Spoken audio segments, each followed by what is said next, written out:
Welcome to the Steelers by the Lake podcast. My name is James, joined once again by my co-host Cody.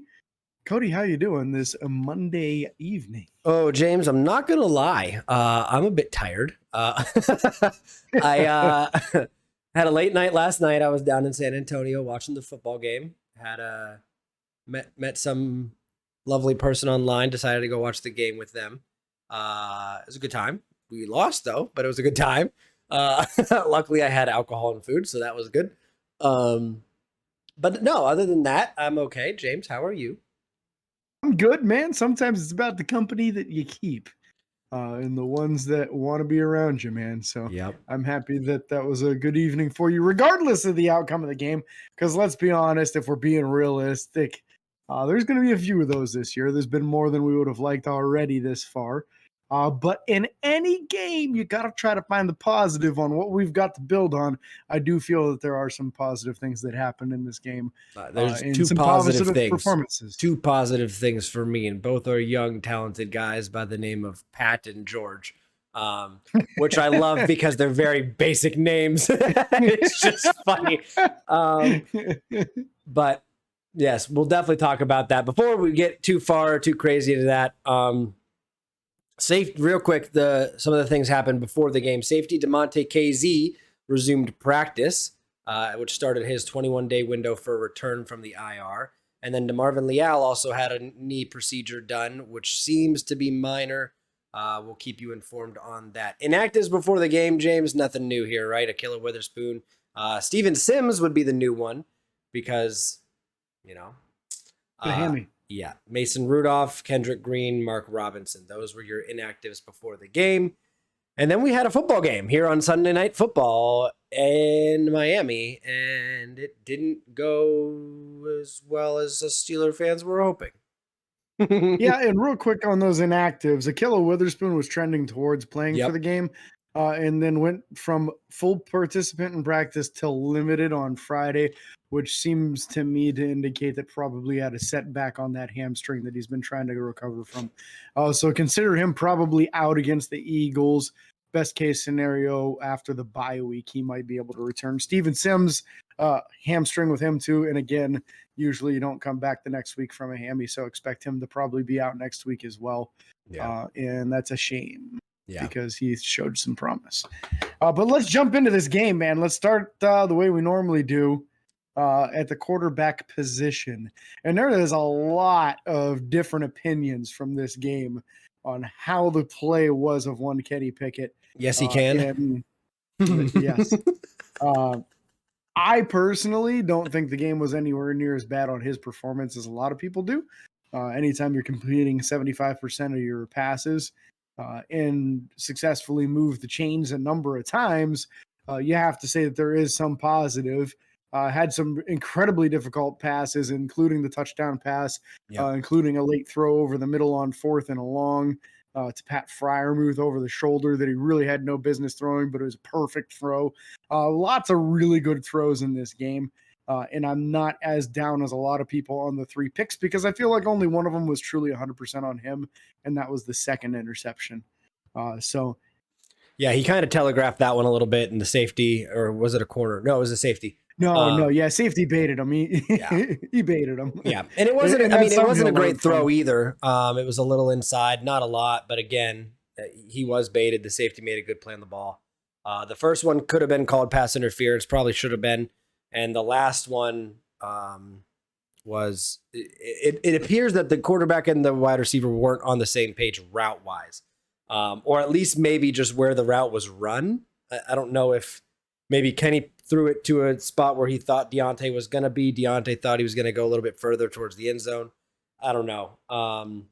But either way, I agree with you. Although I'm down about the Kenny Pickett thing, I'm down about his gameplay. I do believe that he played well. You're correct with the 75%, completion rating. That's phenomenal. Unfortunately, the 3 interceptions just are such a big, and again, even when they're not your fault, it just sucks to watch it happen. But with that being said, I do believe that Kenny showed his mobility again. There was a 3rd down play that he got that he had no business scrambling for. He was able to pick that up. I am excited about Kenny Pickett in this offense. I would have imagined by now they'd be gelling better. Even with the transition back to Trubisky, back to Kenny Pickett after the injury, this and that. I just thought they'd be on the same page more, and I'm not sure why they aren't. I don't know if that's reflective of the practice type, if that's reflective of just the amount of time these guys are working on route running together. I don't know what it is. And it's frustrating, especially when you see someone like Juju Smith-Schuster go to Kansas City and seems like he has phenomenal chemistry with Patrick Mahomes. Would like to see something more out of our guys here. But again, I don't want to talk Kenny Pickett too long. He did play fairly well. I want to touch base on him a little bit more here. I wanted to make sure that you spoke on him before I covered everything. But with, like you were talking about that first interception, the attempted pass to Chase Claypool, my initial reaction on it was, how in the world is this not pass interference? And then the Sunday Night Football crew brought in the ex-referee, the rules analyst, and he explained that if the contact happens and it appears to be incidental, but the ball is not being contested for yet, if they're still running the route, then it is pass interference. If he's going for the ball, then it is not pass interference. It can be ruled incidental. And he said that based off of when the contact happened, it absolutely should have been pass interference. Yep. So I'm just going off of an ex-NFL referee with tons of experience's opinion, which seems to be a pretty valid one in my book. I agree with him on that one. Don't always agree with the refs. I do on this one. And then the last one, Kenny's got like 20 seconds left in the game, and a lot of people were saying he should have scrambled there and tried to get the first down and get out of bounds. There were two defenders in between him and the out of bounds, so I'm not so sure he would have been able to do that. And I think he was smart enough to understand that. And what this basically was like a back shoulder fade, except for Deontay kept going. And you got to think, where's he trying to go? Yep. Is he trying to catch the ball out of the back of the end zone? Because there's no more room to throw in the back of the end zone. He's not been able to win those contested catches or high point balls. So he tried to give him the opportunity. The whole point of the back shoulder fade is that the receiver can see when the ball is coming and the defender can't yet, and you get the ability to break on the ball faster. Well, he just never even tried. He just never gave any effort. And it wasn't the only time in this game. Again, I felt like there was a large lack of effort coming from Deontay Johnson, and I don't see it with the other receivers anymore. I did feel like I saw that a little bit with Claypool earlier in the season, and I feel like he got his head on straight against Tampa Bay and kept it on straight in yesterday's game. Yeah. And George Pickens is giving you 100% effort. I mean, he caught every ball thrown his way. Yep. So you're looking at three receivers that are all being treated as number ones, and two of them that are acting like it. And it's really making things look a lot worse than they should right now. And this was my biggest gripe on Deontay the last couple of years of Ben's career, is that so many of Ben's interceptions were thrown to Deontay, and he had zero effort in going for the ball. Yep.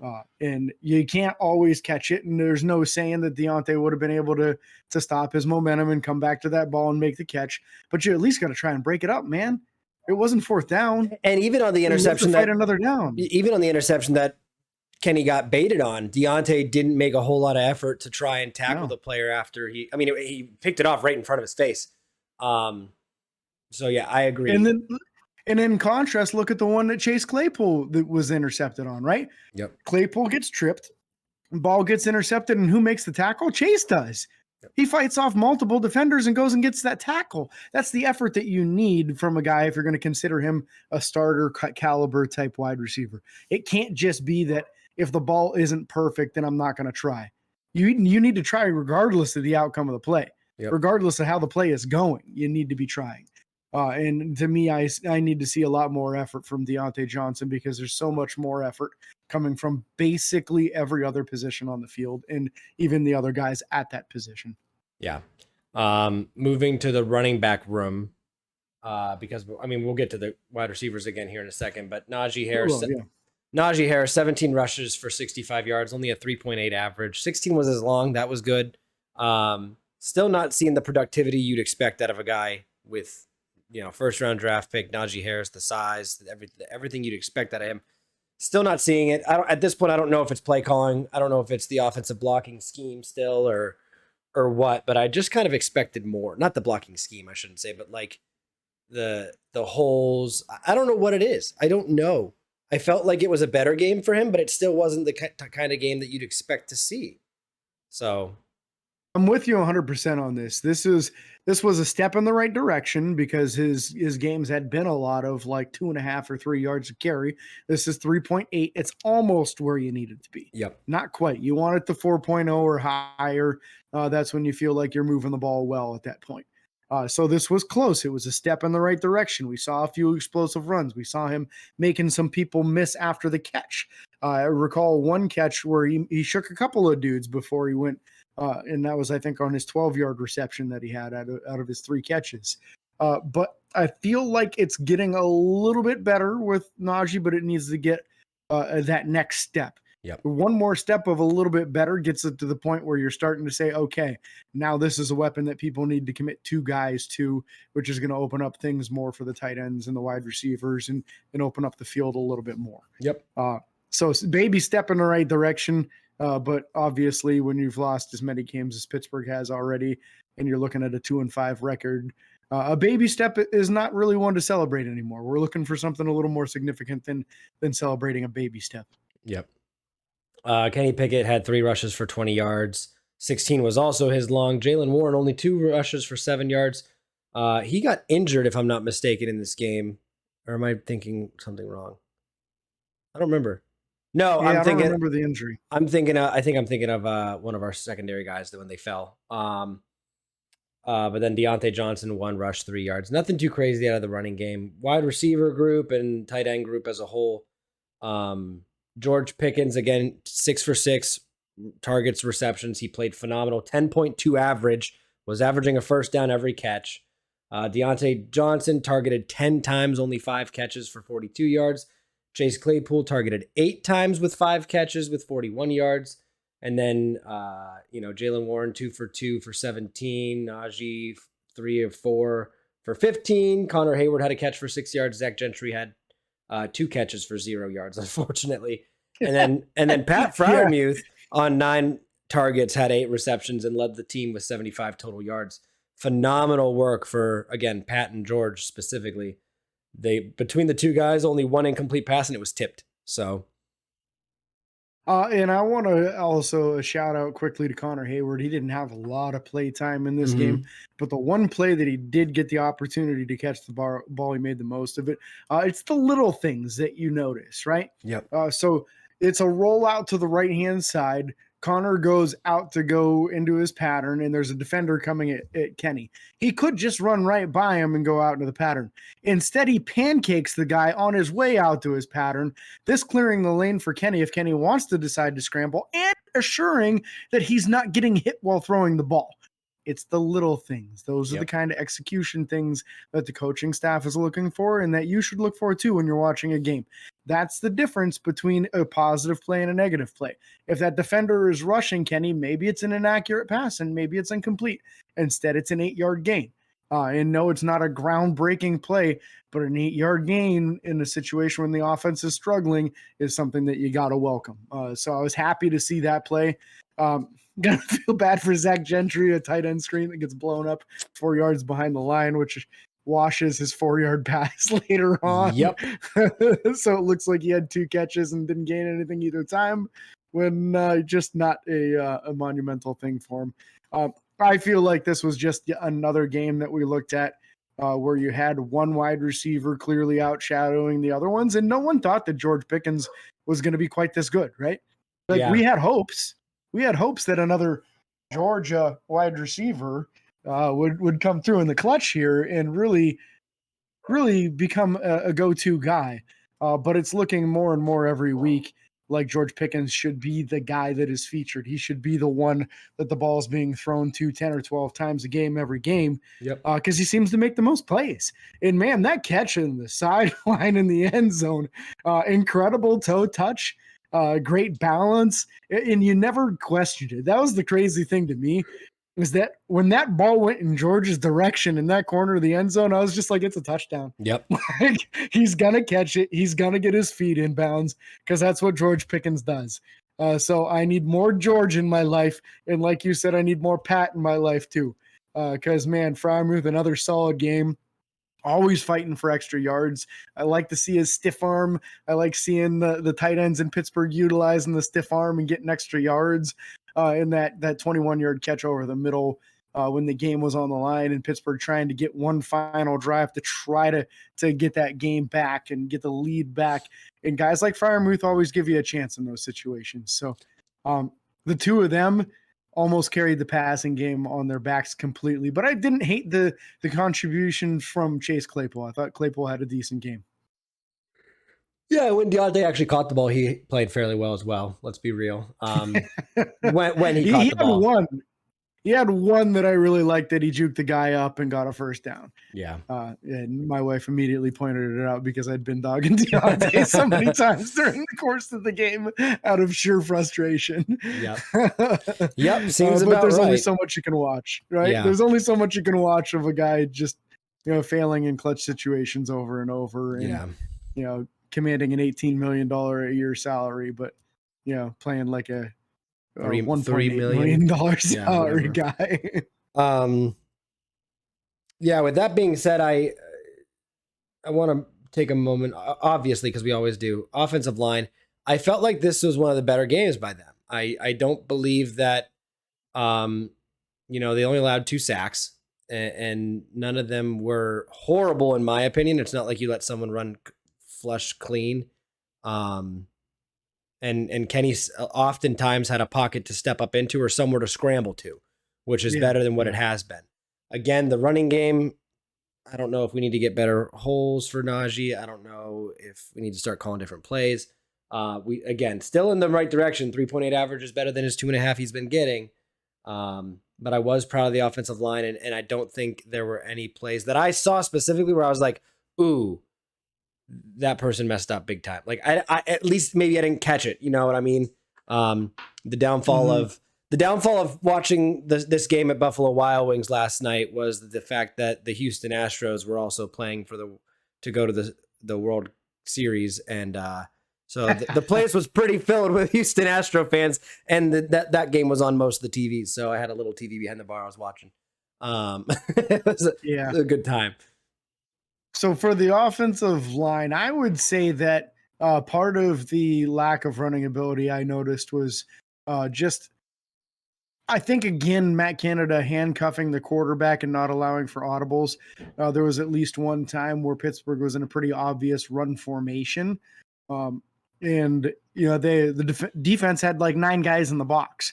And it's pretty obvious that if you do run, you're not going to get very far unless some miracle happens and you hit that one magical crease and break it. But that's like a once out of every 100 run kind of thing. And they ran the ball anyway. And it's one of those things that a veteran quarterback would count up the guys in the box an audible to a pass. And then either the defense backs off or you've got some passing lanes because everybody's too close to the line of scrimmage. So I feel like part of that is that. I did see late in the game Chukwuezefor injured a leg. I don't know if it was an ankle or what. He was limping really badly. So near the end of the game, he started giving up some pressures, but he was literally basically playing on one leg at the end of the game.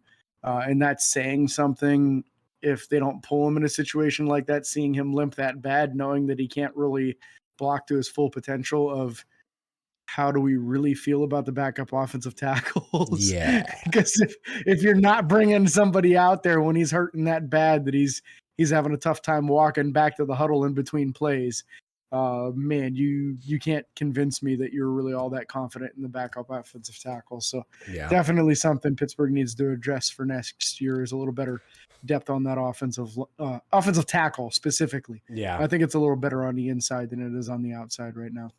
Yeah. Defensively, I was very proud of how the defense played for the most part, minus the secondary dropping interceptions.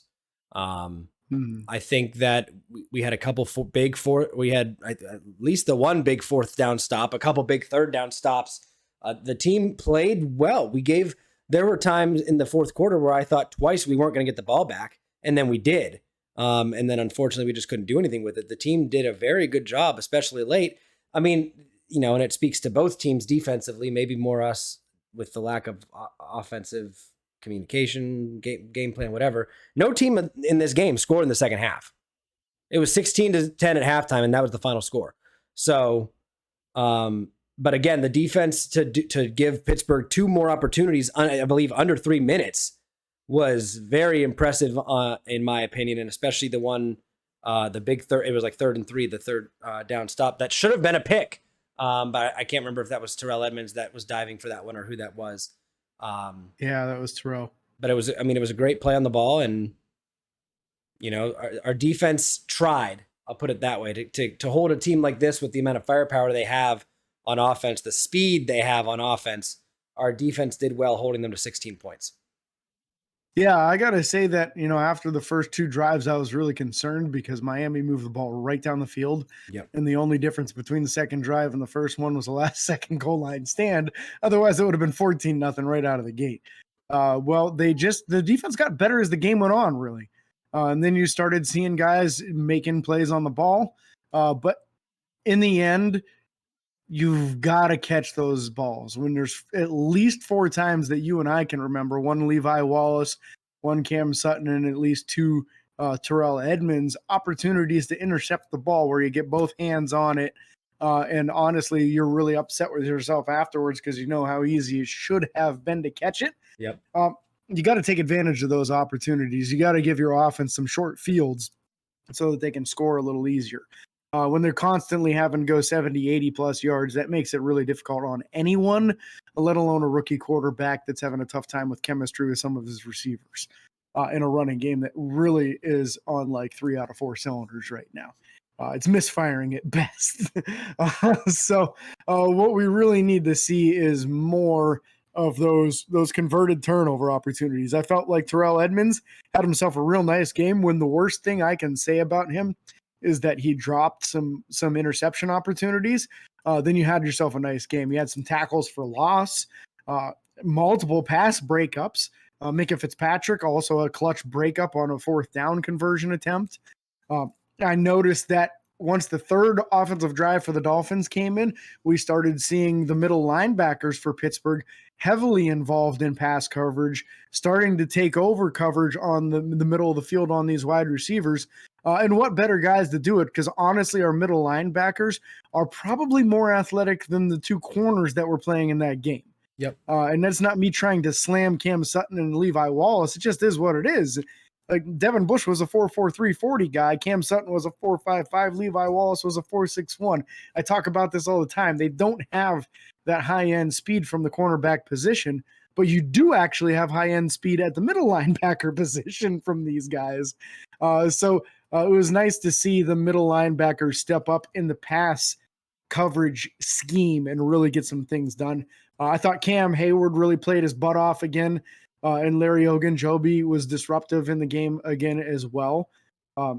Still, we didn't get to the quarterback. I felt like there were only 2 times that I thought somebody could have and should have really had the quarterback. Cam had an opportunity, but he was too high with his arm swipe. If he would have hit him, it would have probably been a roughing the passer because he would have got him in the head. Yep. And then Alex Highsmith almost had him dead to rights one play as well. But a lot of this, too, is like Highsmith would get his pressure and he'd get around the corner and Tua would step up and there was nobody pushing the middle of the pocket. Yep. Or he'd just run to the other side and whoever was on the other side wasn't pushing the pocket. So you had plenty of room to go going the other way. This is going to resolve itself very quickly here with this pressure because TJ Watt was out on that field practicing before the game. Yep. TJ is very near coming back. And I don't think it's going to be in the Eagles game, but I am 100% convinced that barring any setbacks, he'll be returning the week after the bye week. The bye week. And I'm curious to see what happens this week. I'm curious to see if they finally start talking sack leaders because it's no longer Alex Highsmith. Parsons. Yeah. Parsons, I'm sure they will. Yeah, Parsons and Bosa are currently tied for the most with 7, and Alex Highsmith is sitting at 6.5. So very curious to see if that happens. About it now. So that'll probably be a topic of conversation again. Probably. And then special teams, Chris Boswell, 1 for 1 on field goal attempts, 1 for 1 on extra points. Presley Harvin the third, 6 punts for a 41.8 average, 2 of them inside the 20, his longest being 57. And then Benny Snell had 1 kick return for 8 yards, nothing crazy. Gunnar Olszewski had 1 for 27 yards and then 3 punt returns for 19 yards. Nothing too crazy out of any of those guys, unfortunately. Hopefully we get Steven Sims back soon. He can prove himself again to be the return man we need. Again, I don't expect him next week in the Eagles game, but hopefully after the bye week we get Sims and Watt back. So I felt like I was trying to keep an eye on the punting performance and the field position and everything for your buddy Nick. Yeah. And it really seemed like a JV performance from Presley, unfortunately. A number of times he had the opportunity to really flip the field and instead put up like a 39-yard punt or a 40-yard punt. And the thing's only going to like the 22-yard line or the 30-yard line. And there was plenty of extra room for him to bomb it further. He had one fantastic punt. That 57-yarder was a great punt, and he celebrated big time on that thing, and he deserved to. But he has a much stronger leg than that for a 57-yarder to be his biggest booming punt. He can kick it so much harder and so much further than that, and I don't understand what the misconnect is in why he keeps on kicking him so short when he can and has in the past kicked it so much higher, so much better hang time, and so much deeper. Yeah. So I don't know what's going on there with him. I don't know if he's just in a funk still.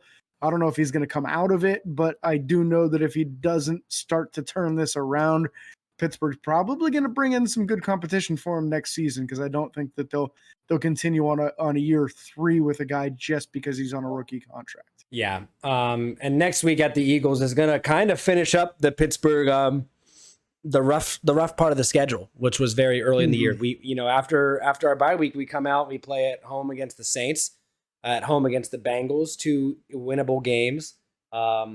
And then we also have at the Colts, winnable game, at the Falcons, which is a winnable game. The Ravens come to town. We go to the Panthers. We go, and then the Raiders come to town. And then we end the year with Ravens Browns. There's a good chance Pittsburgh still can fight for the division.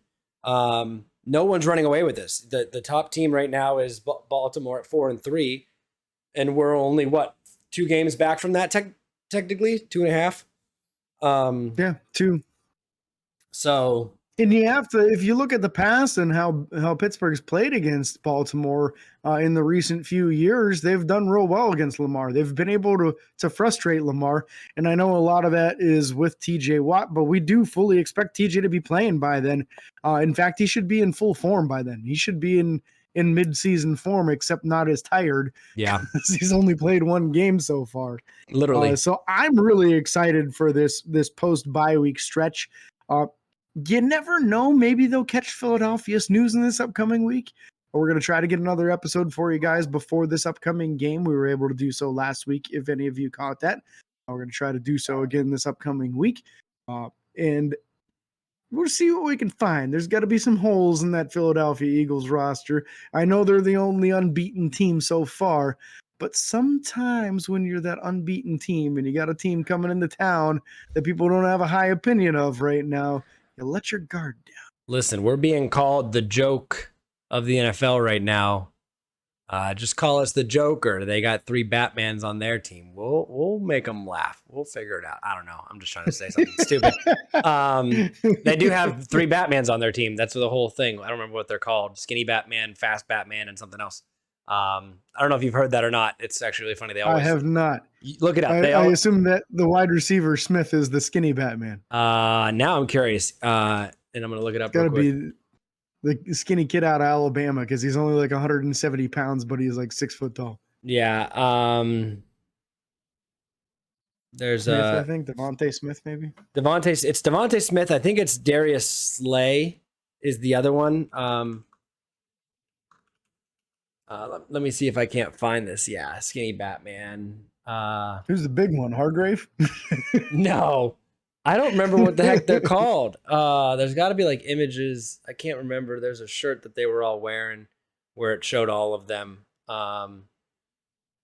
but it's skinny Batman, fast Batman, and then I can't remember the other one if it's like thick Batman or whatever. But anyways, it's a big joke that they're going around Eagles, Batmans. I don't know. But yeah. Here we go. Eagles Batman shirt. Hold on. Oh, here, I got it right now. Almost got it for you. AJ Brown is swole Batman. Devontae Smith is skinny Batman. And Quez Watkins is fast Batman. Okay, there you go. There it is. So yeah, they're three Batmans, whatever you want to call it. Anyways. So yeah, Pittsburgh versus the Batmans next week. Keep an eye on that. And yeah, we thank you guys so much for joining us on this episode. Be sure to like and follow on Facebook, Twitter, Instagram, and YouTube. Subscribe and ring the bell. It's free. And until next time, this is your hosts, James and Cody, signing off.